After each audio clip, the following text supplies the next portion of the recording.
Bonjour, mon cher Mark, mon cher ami. Soyez bienvenue. Ah, sorry. It's fine. It's okay. Sorry. President, hello, good evening. Welcome, everybody.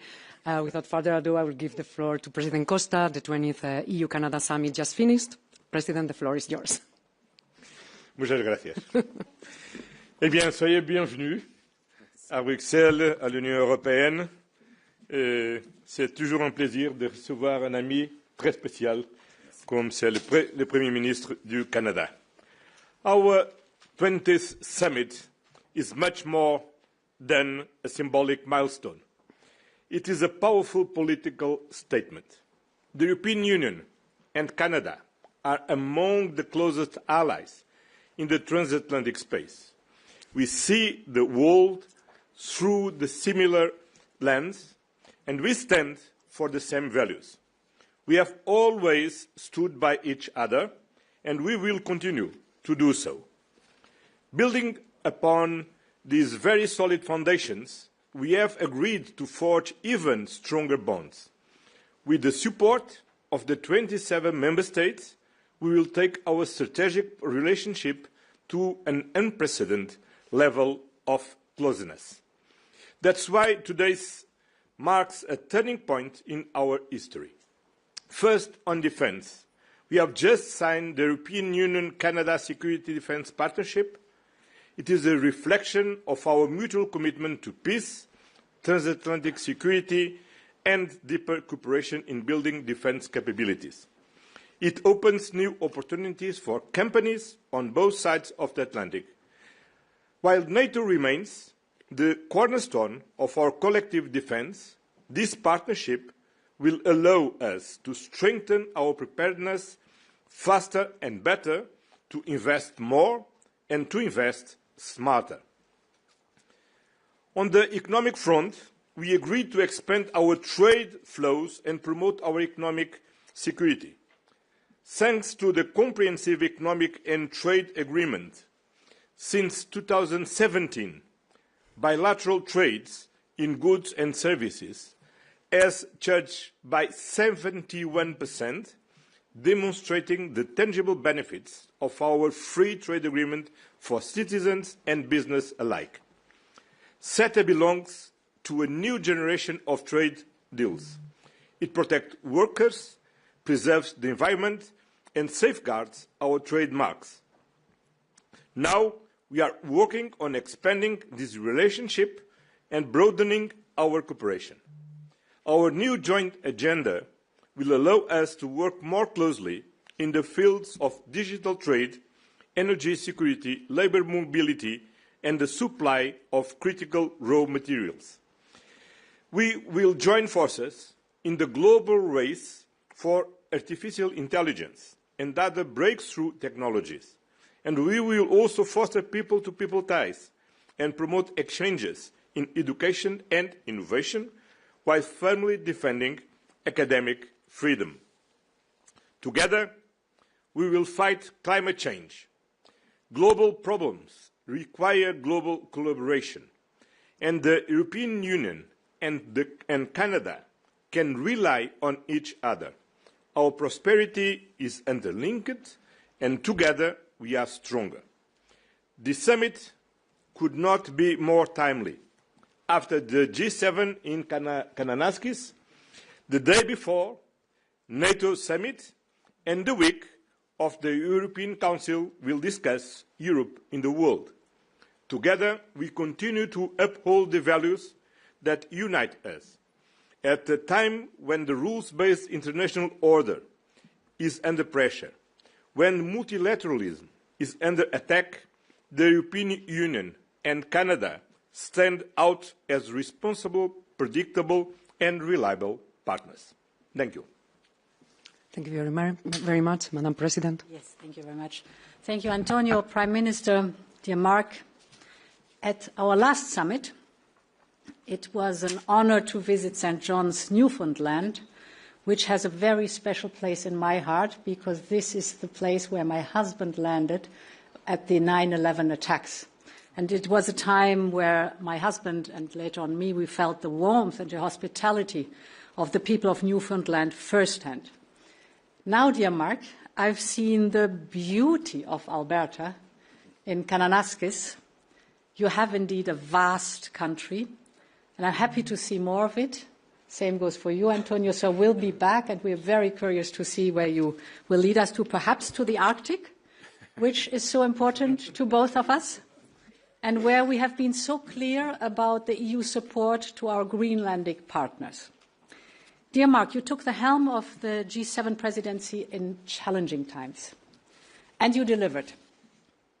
You brought countries together at a moment when unity is more vital than ever. You helped bring focus to pressing issues, encouraged frank exchange, and you said at this moment we have to turn the many challenges into change.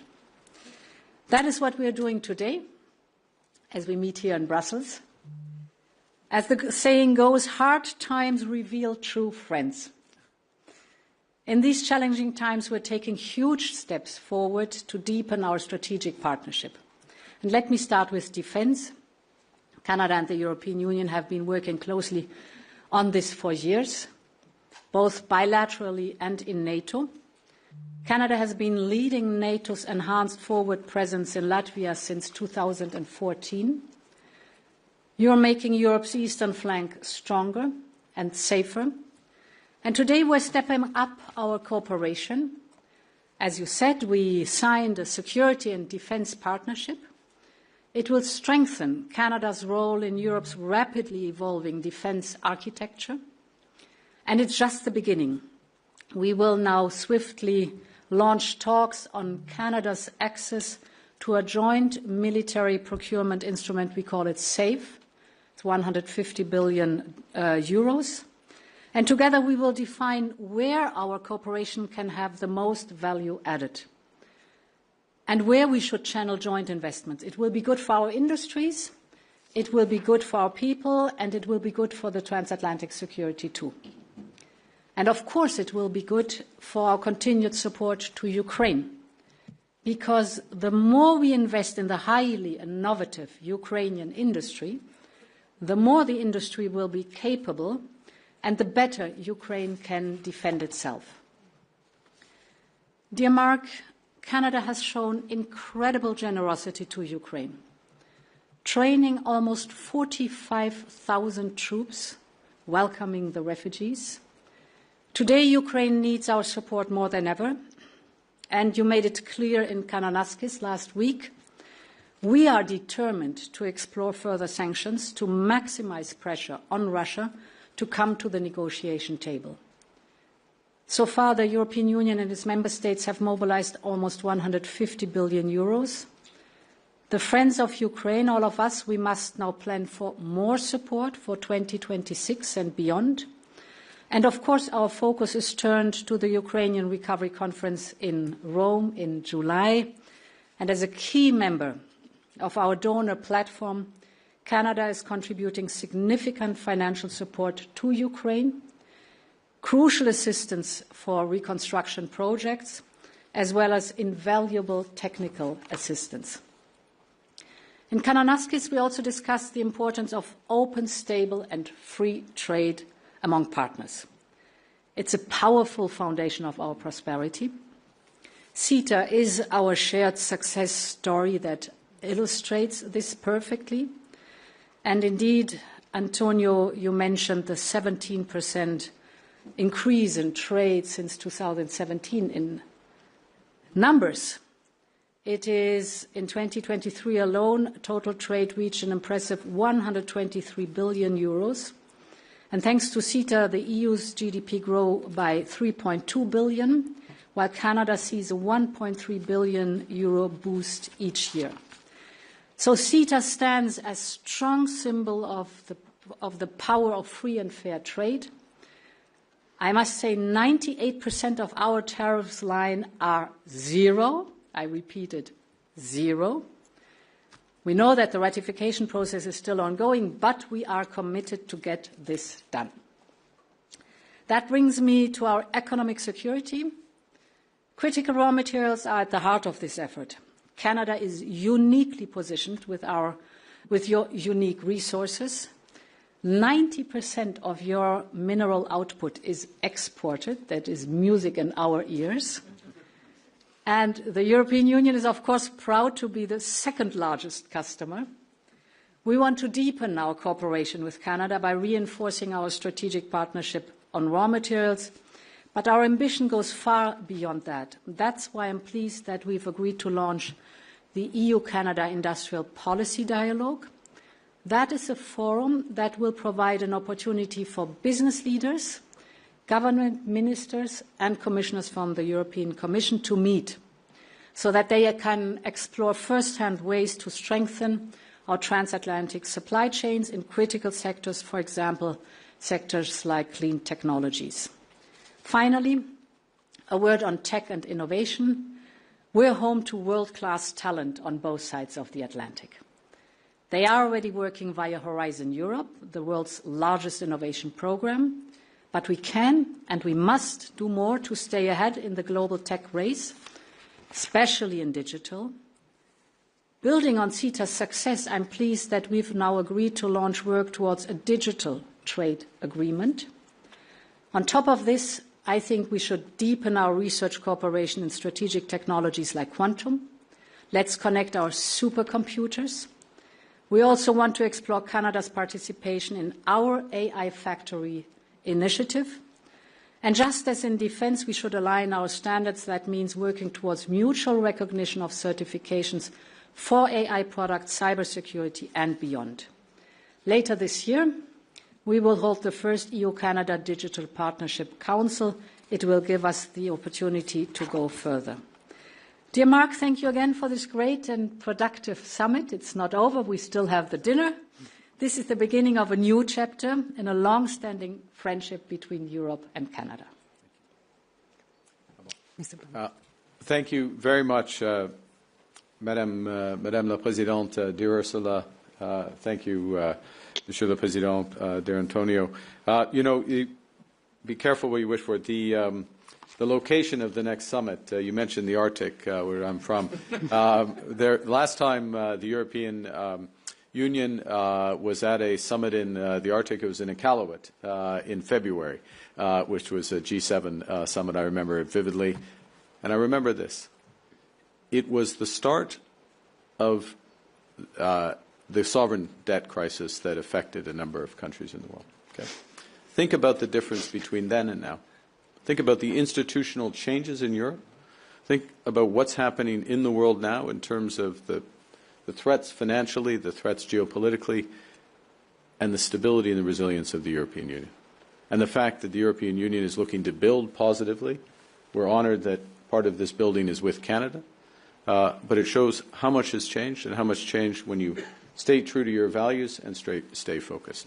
Alors, en ce qui concerne la valeur et le mandat du nouveau gouvernement canadien, nous avons un mandat fort qui consiste à diversifier, à renforcer nos partenariats internationaux, à trouver de nouveaux moyens de coopération et de connexion et accroître la sécurité, la prospérité et la stabilité chez nous et à l'étranger, sûrement y compris l'Ukraine. Pour remplir ce mandat, nous nous tenons d'abord à nos alliés les plus fiables, ceux qui partagent à nos valeurs de démocratie, de liberté et de souveraineté. So we're meeting now in that context in, as you just said, in hard times. We might say even a hinge moment of history, a world that's more dangerous and divided, a time where the rules-based international, the global order, rules-based global order is under threat, in a time when technological change is accelerating. And we really have two choices as a jurisdiction, as a country in this circumstance. We can nostalgically look back and long for the old order to somehow return, or we can build a new one with purpose and partnership. And as the most European of the non-European countries, Canada looks first to the European Union to build a better world. And that's what today is about. It's about building on our triple alignment of values, of interests, and of trust built over the years. And so today this is a new era of cooperation. Our strategic Canada-EU or EU-Canada strategic partnership for the future will build a new and deeper relationship that brings us closer together from defense to digital, from supply chains to security. We're launching comprehensive negotiations across multiple areas of cooperation, connection, trade, security, digital, climate. And this will make us both more resilient and more prosperous.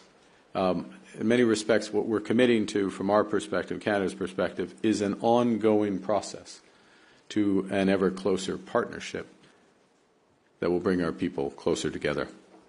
Ensemble, le Canada et l'Union européenne pourront créer davantage des opportunités pour les industries et les travailleurs grâce à des échanges plus fréquents et à une meilleure harmonisation des réglementations. Nous pourrons être plus compétitifs grâce à des chaînes d'approvisionnement plus solides et plus stratégiques, et nous lutterons contre les changements climatiques et nous bâtirons des économies plus fortes grâce à une coopération renforcée de nos systèmes de tarification de carbone.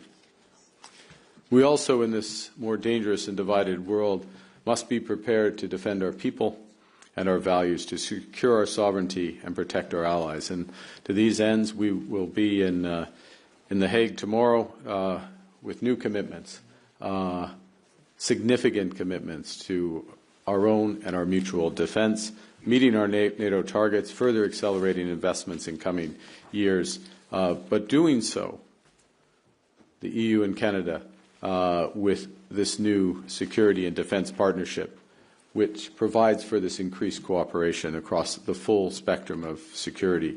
It will help us deliver on our new requirements for capabilities more rapidly and more effectively. It will help build our industries, secure our jurisdictions. So we are very pleased to be taking this important step towards participation in SAFE as part of Rearm Readiness Europe, bringing shared expertise, joint research and innovation. You know, at its core, final word, Europe was born as a project of peace. And Canada, over the years, over the decades, has served alongside European allies in pursuit of that peace. It's that, in those circumstances, from Vimy to Juno, that the world came to know the value of our strength. But now we're working alongside the European Union to combat climate change, to achieve the Sustainable Development Goals, and to protect, amongst other things, academic and scientific freedoms. In these ways, the world knows the strength of our values. And this partnership, which is in defense and security and economics, really builds the strength, builds those strengths in both our jurisdictions and lives up to our values. So with that, thank you for the partnership. It's not over. As you say, we have dinner, and I know in Europe dinners are long and they involve a lot of work, at least when they're in this building. Other dinners in Europe are long and involve very little work, but this one will involve a lot of work, but so be it, because we have a lot of work to do. So with that, I'll hand back for questions. Thank you. Thank you very much, Mr. Prime Minister. We will now open the floor for some questions here in the room. The journalists will have to reach out to the microphones on both sides.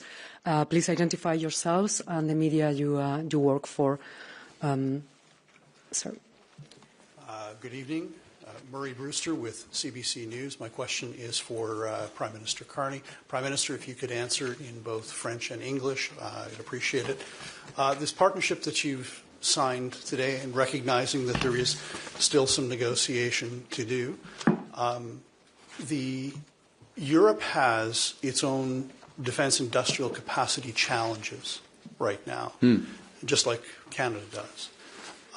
Can you explain how this particular partnership that you've signed today is going to get military equipment into the hands of the Canadian forces, quickly how it's going to expand Canada's defence industrial base, and how are you going to pay for it?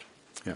So thank you very much for the question. The first thing, in terms of the challenges / opportunities that exist both for Europe and for Canada, is that we're both embarking on major investments in our defence capacities. We have some complementarities that will allow us both to move more rapidly because we have excess capacity in certain areas. For example, one of the things we need in Canada is just straight munitions. Okay, a very simple thing. Cooperation in aerospace, where there are complementarities both in European leadership, but also some Canadian leadership as well. Complementarities in areas related to, sorry to use the jargon, but the defence industrial pledge, so related defence spending that has dual use or other uses. And President von der Leyen mentioned AI and cyber, those areas which will be incredibly important for defence. So right at the point where both of our jurisdictions need to increase to combat defence threats, we pool our resources, or we can pool much of our resources. We'll be more than the sum of the parts. And as we build up those resources, we can do those in a way that's complementary and mutually reinforcing. One of the ways we can pay for this is the fact that what we will do should be more efficient for both of us, should be more cost-effective for both of us. The second thing is to recognize that if we do this right, we will also be building our overall economic capacity, which will be part of what's self-reinforcing. Et puis, en français, en effet, c'est une question des avantages de travailler ensemble, d'avoir des synergies entre les investissements européens et celles du Canada. C'est le moment où on peut mettre l'avantage, ou prendre l'avantage des différences entre les deux industries. Par exemple, en ce qui concerne le secteur aérospatial, il y a des complémentarités, en effet. Et puis, dans les nouveaux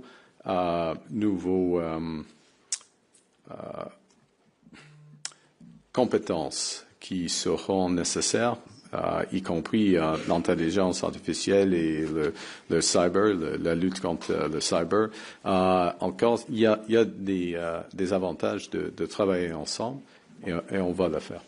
Merci. Okay, so we'll stay on this side. The next question goes for El País, please. Hello.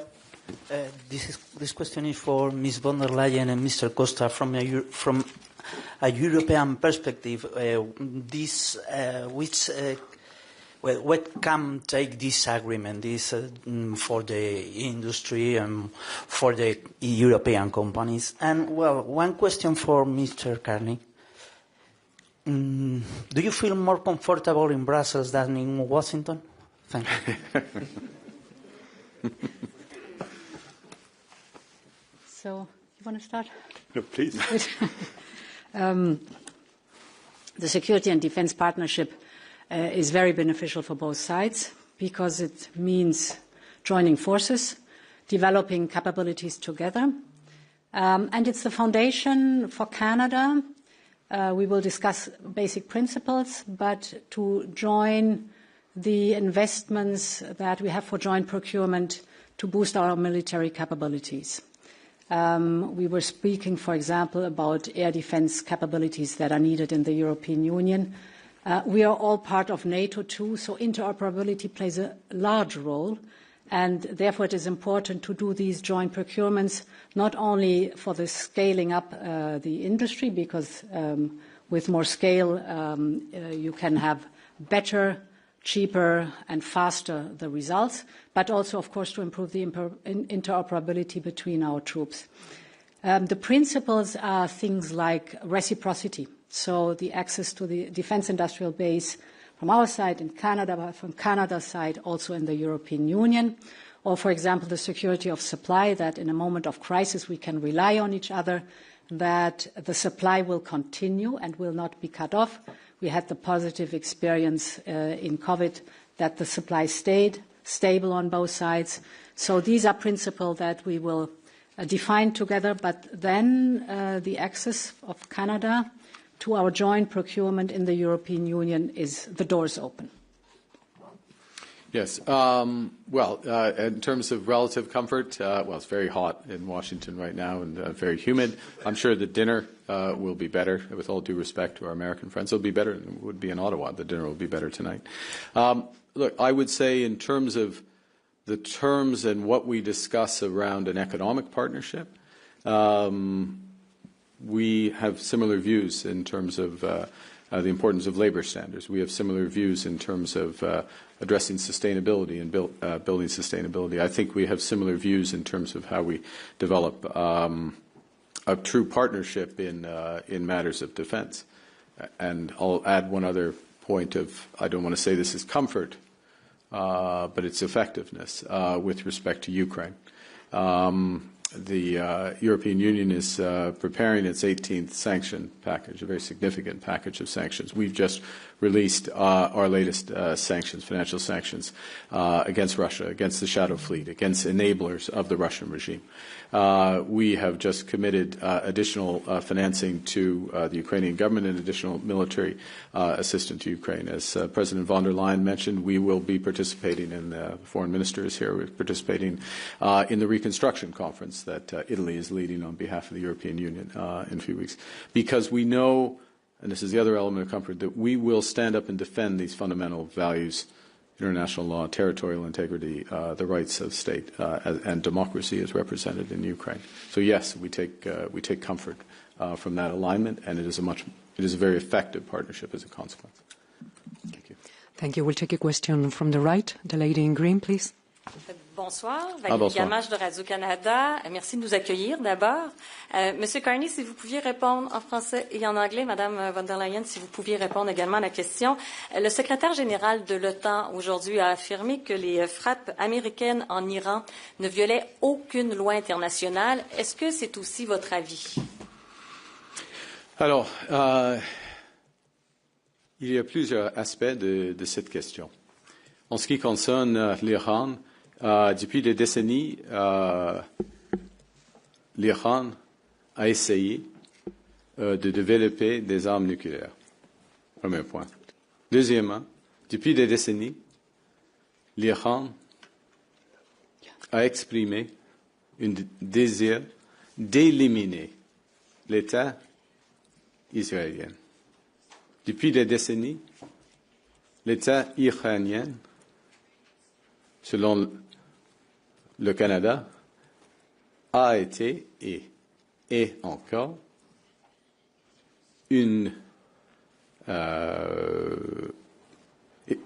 soutient, l'État iranien soutient le terrorisme et le corps des gardiens de la révolution islamique est sur la liste des organisations terroristes au Canada. Ce sont des violations des lois internationales. In English, for years, for decades really, Iran has pursued nuclear weapons.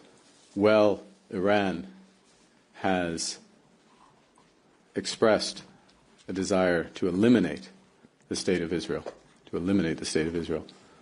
where the state of Iran has been a sponsor of terrorism, Hamas, Hezbollah, the Houthis, and beyond. And where at least in our opinion, Canada has listed the Iranian Revolutionary Guard as a terrorist organization, active terrorist organization. These are violations of international law. These are the ones we looked at. Thank you. Bien, si vous me permettez. En français. Back to basics, en français. Tout d'abord, on est pour défendre le droit international, soit en Ukraine, soit dans le Moyen-Orient. Donc la loi internationale, c'est la base des relations entre les États et les peuples. Donc on doit tenir toujours le respect pour le droit international. Deuxièmement, on doit s'engager pour assurer le respect pour les traités de non-prolifération des armes nucléaires. Et donc l'Iran ne doit jamais avoir une arme nucléaire et on doit s'engager parce que l'Iran respecte la loi internationale, notamment le traité de non-prolifération des armes nucléaires.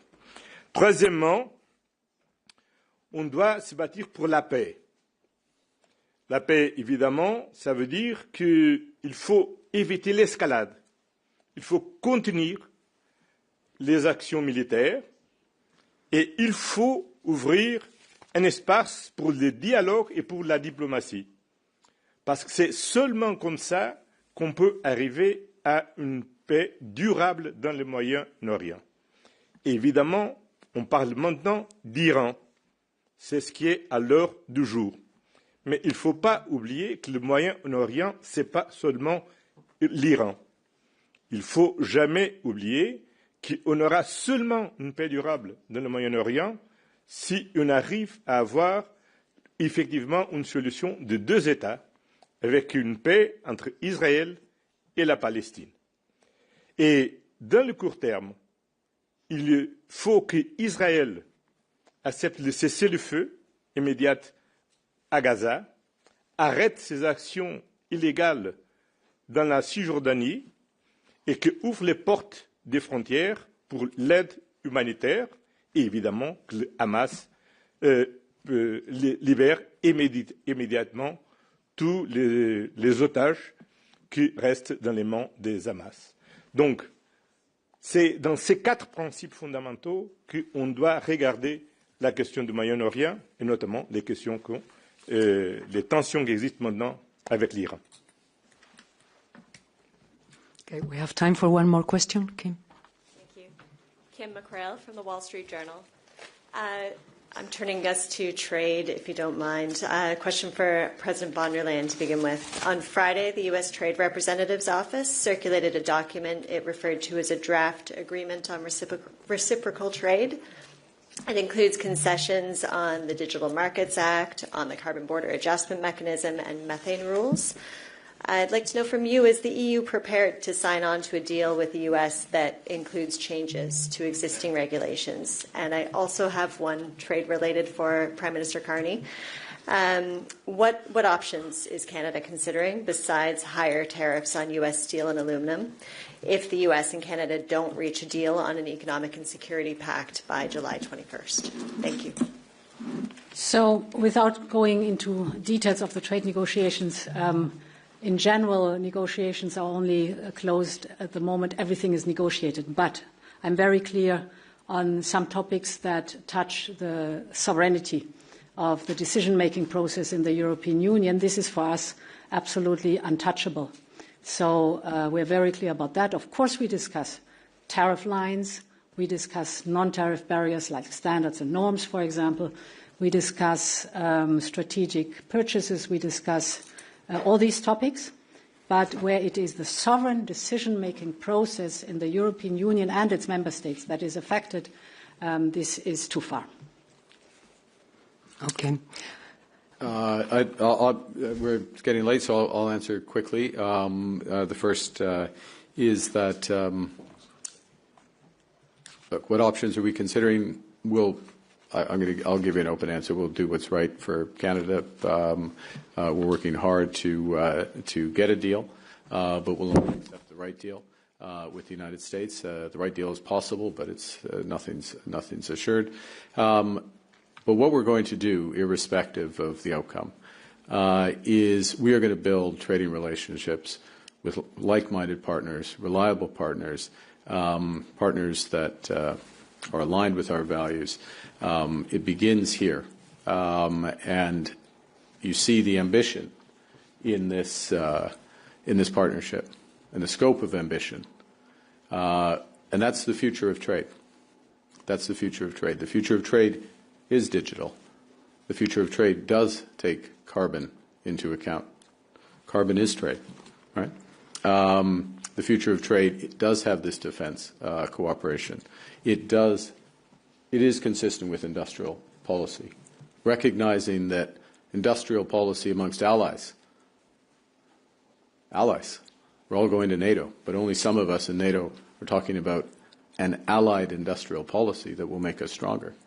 That's the future of trade, not a narrow discussion on tariffs. Thank you. All right, that's a wrap. Thank you very much. Thank you very much for joining us. You will find all the materials and outcomes of the summit in the Council website. And well, I wish you all a nice evening. Thank you.